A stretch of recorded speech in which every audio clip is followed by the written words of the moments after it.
नमस्ते। अच्छा, कभी ऐसा लगा है कि फ्रेंच भाषा सीखनी चाहिए? आज ना हम इसी खूबसूरत भाषा का एक छोटा सा समझ लीजिए टेस्टिंग मेन्यू लेकर आए हैं।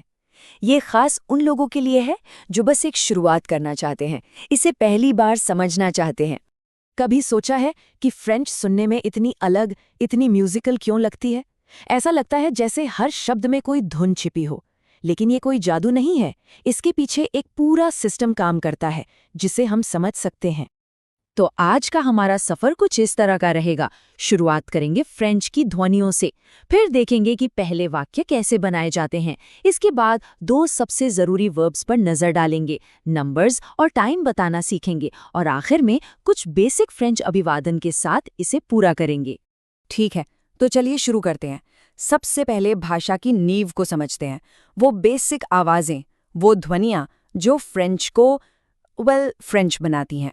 पहली नज़र में देखें तो फ्रेंच अल्फ़ाबेट बिल्कुल जाना पहचाना लगता है ना? लेकिन असली मज़ा तो इनके नामों और आवाज़ों में है। जैसे जी बन जाता है जे, एच को कहते हैं आश, और डब्ल्यू वो है दूबलवे। यही छोटे छोटे फर्क फ्रेंच उच्चारण की दुनिया का दरवाज़ा खोलते हैं। अब देखिए, कुछ बहुत सिंपल से नियम हैं जो उच्चारण को गाइड करते हैं। सी और जी को ही ले लीजिए। जब इनके बाद ए, ओ या यू आता है तो इनकी आवाज हार्ड होती है, क और ग जैसी। लेकिन अगर इनके बाद ई या आय आ जाए तो यही आवाज सॉफ्ट हो जाती है, स और ज जैसी। ये बिल्कुल एक छोटे से ट्रैफिक सिग्नल की तरह है जो बताता है कि अक्षर को बोलना कैसे है। और ये हैं फ्रेंच उच्चारण के असली डायरेक्टर्स, एक्सेंट्स। ये अक्षरों के ऊपर जो छोटे छोटे निशान दिखते हैं ना, ये सिर्फ उच्चारण ही नहीं बदलते, बल्कि कभी कभी तो शब्द का मतलब भी बदल देते हैं। जैसे एक्यू एक्सेंट ई को ए की आवाज देता है, सेडिला सी को स बना देता है, जैसा शब्द गार्सों में होता है। या फिर ट्रेमा, जो ये पक्का करता है कि दो वावल्स को अलग अलग बोला जाए, जैसे नोएल में। मतलब ये छोटे छोटे निशान बहुत काम के हैं। चलिए अब आगे बढ़ते हैं। ध्वनियों को समझने के बाद अब उन हिस्सों को देखते हैं जिनकी जरूरत एक सिंपल सा वाक्य बनाने के लिए पड़ती है। हर वाक्य के अपने स्टार्स होते हैं, सर्वनाम यानी प्रोनाउंस। ये वो शब्द हैं जो काम करते हैं। फ्रेंच में ज मतलब मैं, टू मतलब तुम, इल मतलब वह लड़के के लिए, और एल मतलब वह लड़की के लिए। और जब एक से ज्यादा लोग हों तो नू यानी हम, वू यानी आप, और इल्स या एल्स यानी वे। यही वाक्यों के मुख्य किरदार हैं। यहाँ एक बहुत ही जरूरी सामाजिक नियम है।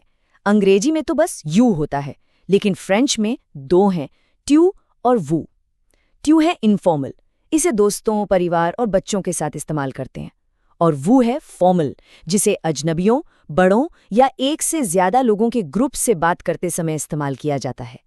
सही शब्द चुनना दरअसल सम्मान दिखाने का एक तरीका है। अब बारी है फ्रेंच ग्रामर के पावर हाउस टूल्स की। एत्र यानी टू बी और अववार यानी टू हैव। ये दो क्रियाएं या वर्ब्स हर जगह इस्तेमाल होती हैं। ये न सिर्फ मेन वर्ब की तरह काम करती हैं, बल्कि दूसरे वर्ब्स की मदद भी करती हैं, जैसे अलग अलग टेंस बनाने में। अच्छा, आगे बढ़ने से पहले कंजुगेशन को समझ लेते हैं। ये शब्द थोड़ा डरावना लग सकता है, पर इसका मतलब बहुत सिंपल है। ये बस वर्ब को सब्जेक्ट के हिसाब से बदलने का एक तरीका है। मान लीजिए जैसे वर्ब जो भी काम कर रहा है उससे मैच करने के लिए अपनी ड्रेस बदल रही हो। हर सब्जेक्ट के लिए एक अलग ड्रेस।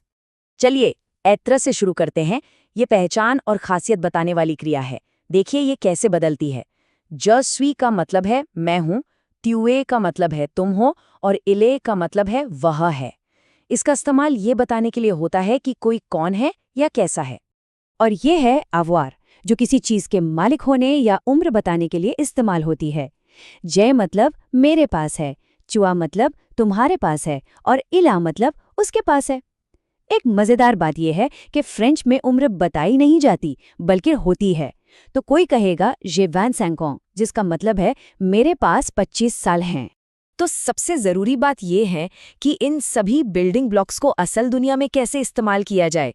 चलिए नंबर्स और टाइम बताने जैसी प्रैक्टिकल चीजों से शुरू करते हैं। फ्रेंच गिनती में ना एक बहुत मजेदार मोड़ आता है। जब हम 70 पर पहुंचते हैं तो चीजें एकदम दिलचस्प हो जाती हैं। वो 70 नहीं कहते, वो कहते हैं 60 दिक्स, जिसका सीधा मतलब है 60-10। ये इस भाषा की एक बहुत ही अनोखी और यादगार बात है। तो चलिए पहले बेसिक गिनती देखते हैं 1 से 20 तक। 1, 2, 3, 4, 5, 6, 7, 8, 9। यहाँ तक तो सब सीधा साधा है। फिर आता है 11, 12, 13, 14, 15, 16। अब 17 पर ध्यान दीजिए। दिस सेट यानी 10, 7। यही पैटर्न आगे के नंबर्स का बेस तैयार करता है। समय बताने का भी एक आसान शॉर्टकट है। जैसे इस घड़ी में 4:15 बजे हैं, तो 15 मिनट कहने के बजाय फ्रेंच में बस एक आर जोड़ देते हैं, जिसका मतलब है और 1/4। तो इले कात्रर एक आर, बिल्कुल इंग्लिश की तरह ही। और बिल्कुल इसी तरह 30 मिनट के लिए एत दुमी का इस्तेमाल होता है, जिसका मतलब है और आधा। तो इले दज़ ए दुमी का मतलब हुआ 2:30 बजे हैं। ये एक और बहुत काम का फ्रेज है जो बातचीत को और नेचुरल बनाता है। चलिए अब इन सब चीज़ों को एक साथ लाते हैं। अब उन वाक्यांशों की बात करते हैं जो बातचीत का दरवाज़ा खोलते हैं। ये कुछ ऐसे शब्द हैं जिनका इस्तेमाल फौरन शुरू किया जा सकता है। बॉन्शू यानी नमस्ते, मिर्सी यानी धन्यवाद, और तू और वो का नियम याद है, वो यहाँ भी लागू होता है।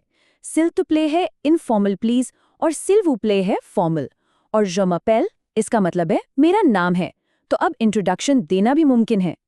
तो देखिए, बस कुछ ही मिनटों में हमने मिलकर फ्रेंच ध्वनियों के कोड को समझने की कोशिश की, वाक्य बनाने की मूल बातें देखीं, 2 सबसे ज़रूरी क्रियाओं को जाना और कुछ प्रैक्टिकल फ्रेज भी सीखे। मतलब एक तरह से नींव तो रख दी गई है। अब सवाल ये उठता है कि इन बिल्डिंग ब्लॉक्स से आगे क्या बनाया जाएगा।